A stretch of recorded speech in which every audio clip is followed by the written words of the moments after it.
human religion surely does pretend to war and strife and a bitter end. But come you who would die in sin, and drink the last from that bottle of gin.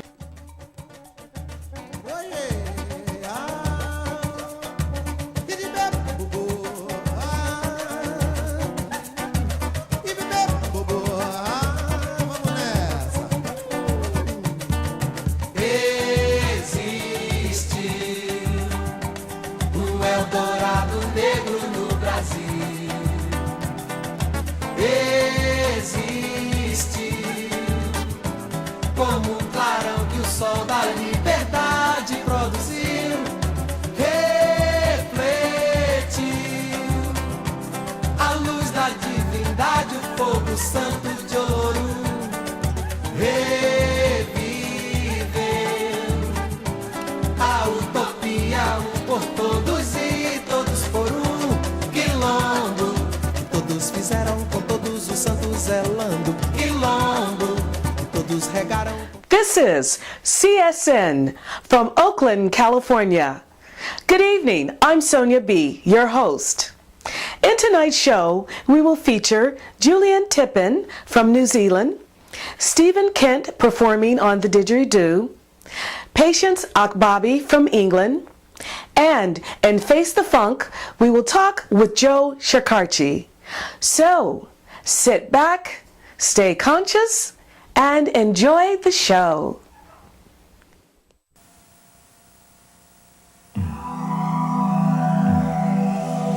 Kamate, kamate, kaora, kaora. Kamate, kamate, kaora, kaora. Tene te tangata puhuru. Uru nana nete ke mai whakapiti te raha. Hupane, hupane.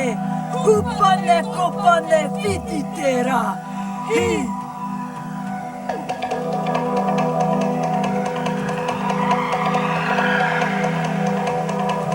Mushroom clouding on a blue horizon.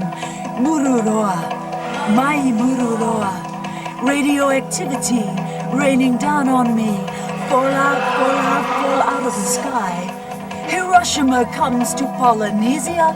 Please let my people go. Invasive surgery with no anesthesia.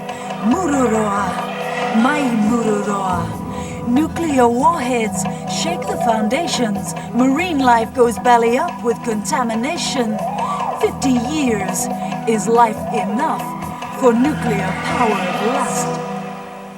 C'est le bon anniversaire de la bombe atomique.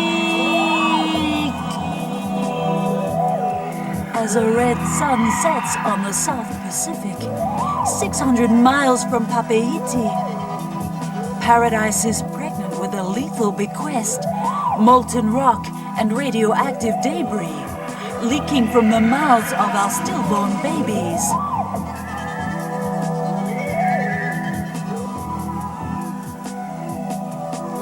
But this is not a war, it's just a test. Plutonium to die for, test. Atomic weaponry as fashion accessory, a cri de coeur. In the interest of humanity, arrête, écoute, va te f***. You can well afford your bravado. 11,000 miles from point zero, point blank. Why simulate when you can penetrate, ejaculate? This is not a protest to the rape of the Pacific, riding in the clutches of imperialistic obsession. With domination perpetuity while the world yearns toward global peace. This is not a war, it's just an act of faith. We rainbow warriors in a Wakatoa, determined to defend the land of our forefathers, are willing to die for what we believe, that 50 years is life enough for nuclear-powered lust.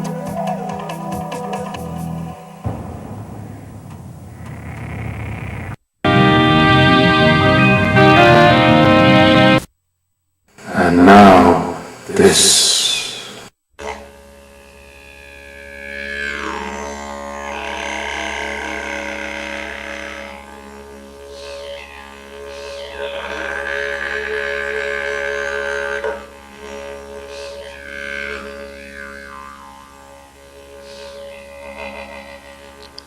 the song of the burnt earth, the sound of great trees and branches, the sound of wind rising through the air, through the trees.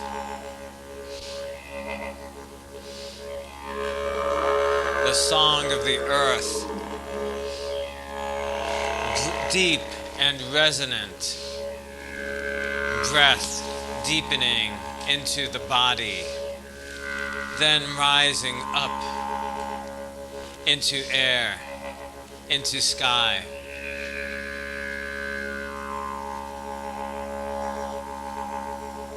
The song of the fiery earth, a sound so low only we can hear it, a sound so deep only we can make it. The song of the burnt earth, a song so soft only we can sing it.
And now, this.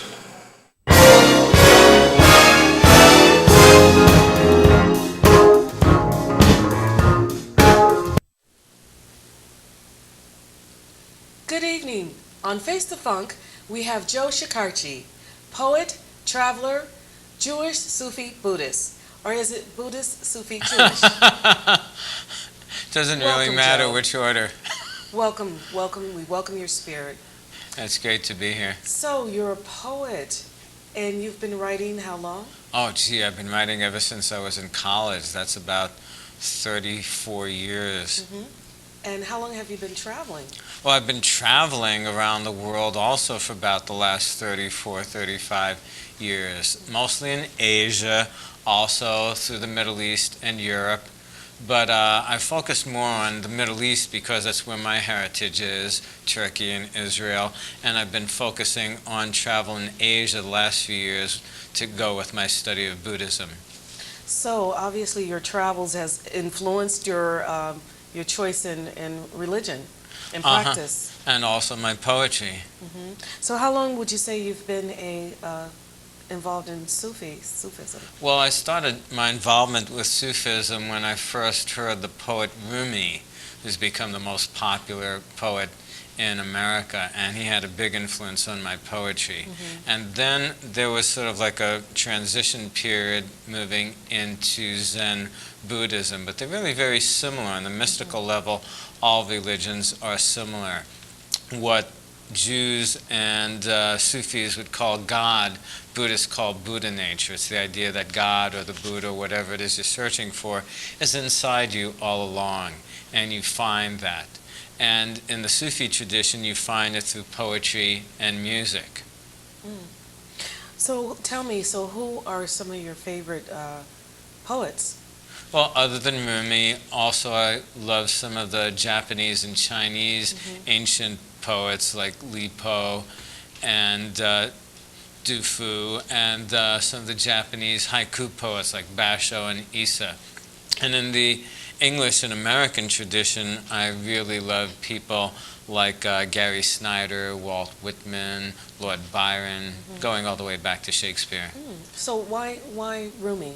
What is it about Rumi? Well, that you Rumi like? has this great spiritual longing and this ecstatic vision in poetry that really comes through clearly. His poetry is pretty direct, pretty simple, which I try to do in my poetry too.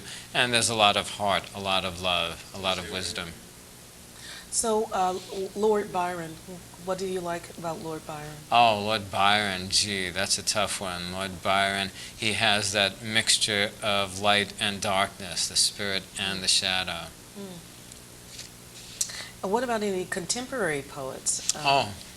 Yeah, contemporary poets that I like very much are like Robert Bly, like Gary Snyder, Mary Oliver. They're among the ones who brought Buddhism and Zen into American poetry, and that's a tradition that many of us have also been following. So where do you think that your particular poetry what direction do you want to take it? What do you want mainly your themes and expression?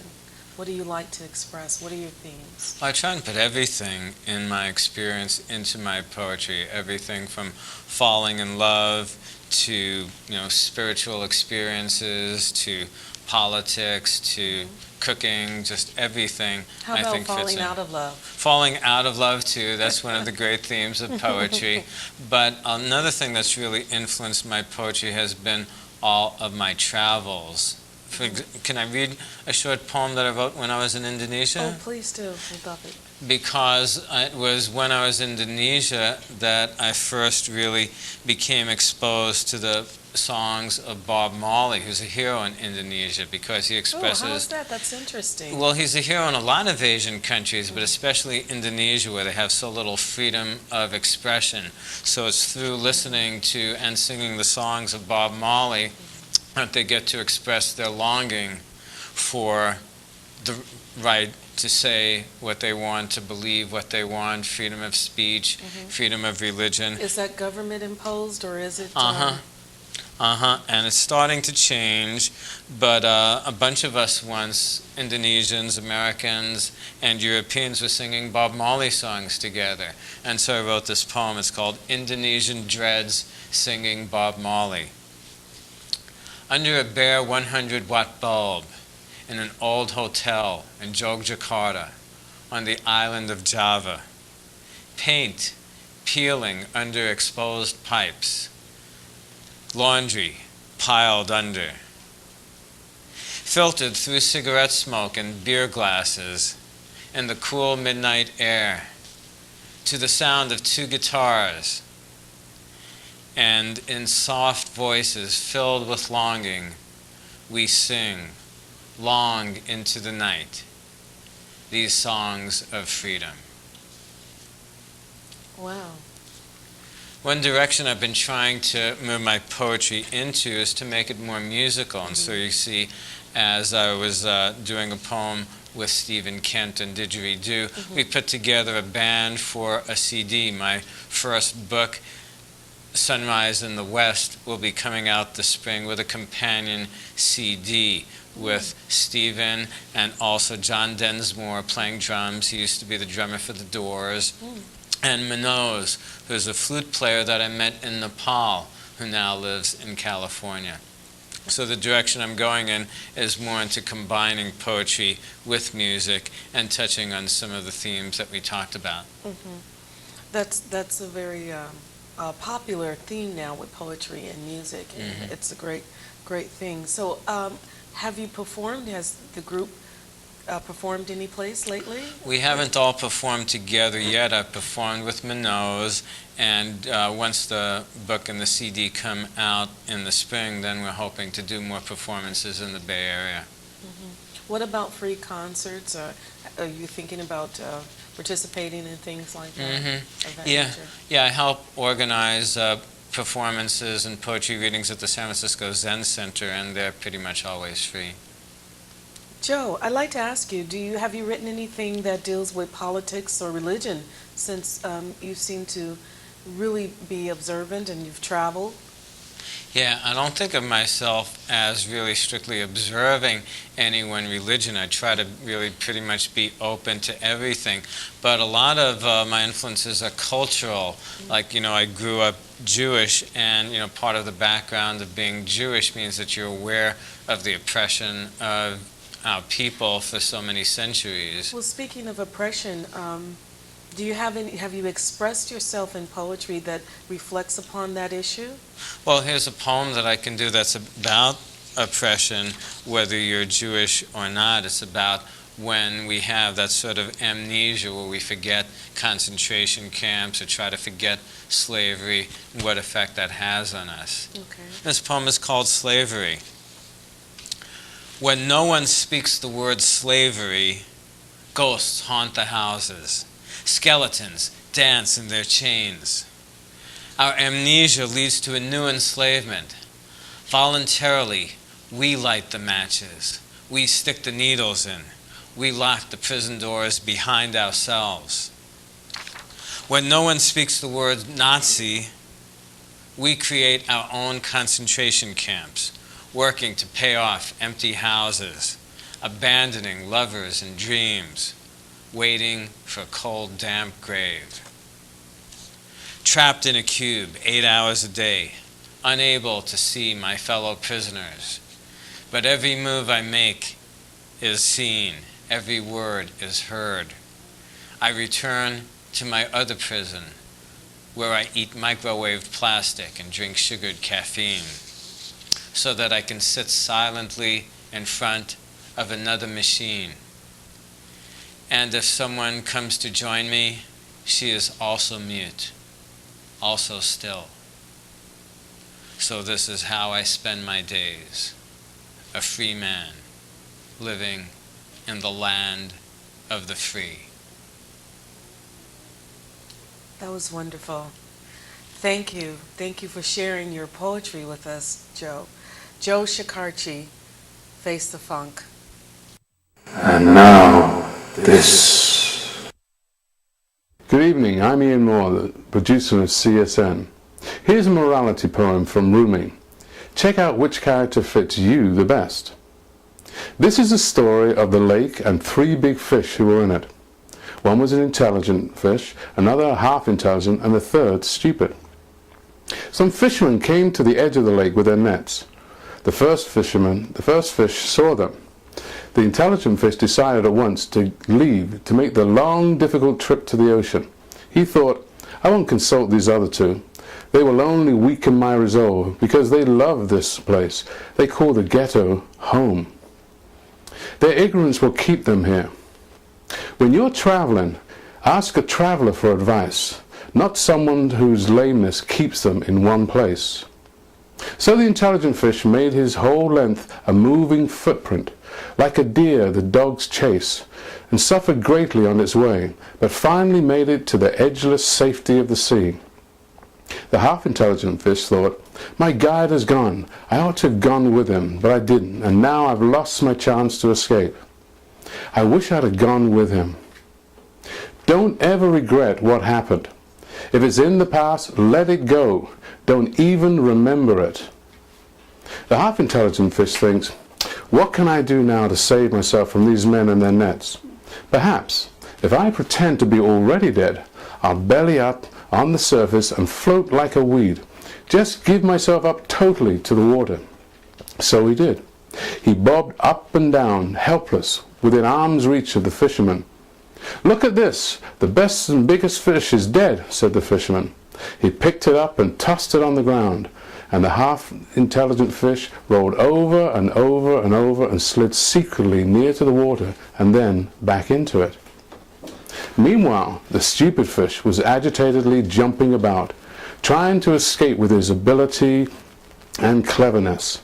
The net, of course, finally closed in around him, and as he lay in the terrible frying pan bed, he thought, if I get out of this, I'll never ever live again in the limits of a lake. Next time, the ocean I'll make my true home. The moral of the story? All stupid people end up in the frying pan, even if they happen to be the President of the United States.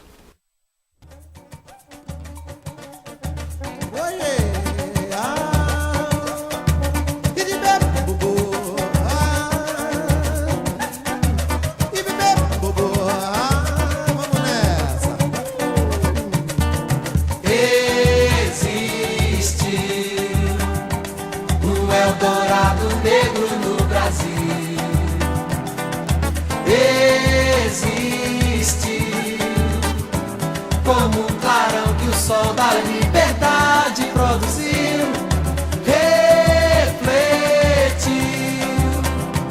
a luz da divindade, o fogo santo de ouro, reviveu a utopia, um por todos e todos por um quilombo, que todos fizeram com todos os santos zelando, quilombo. Todos regaram com todas as águas do pranto, quilombo. Todos tiveram de tombar amando e lutando, quilombo. Todos nós ainda hoje desejamos tanto. Existiu um Eldorado negro no Brasil. Existiu, viveu, lutou, tombou, morreu de novo, ressurgiu, ressurgiu. Pavão de tantas cores, carnaval do sonho meu, renasceu. Quilombo agora sim, você e eu. Quilombo, quilombo,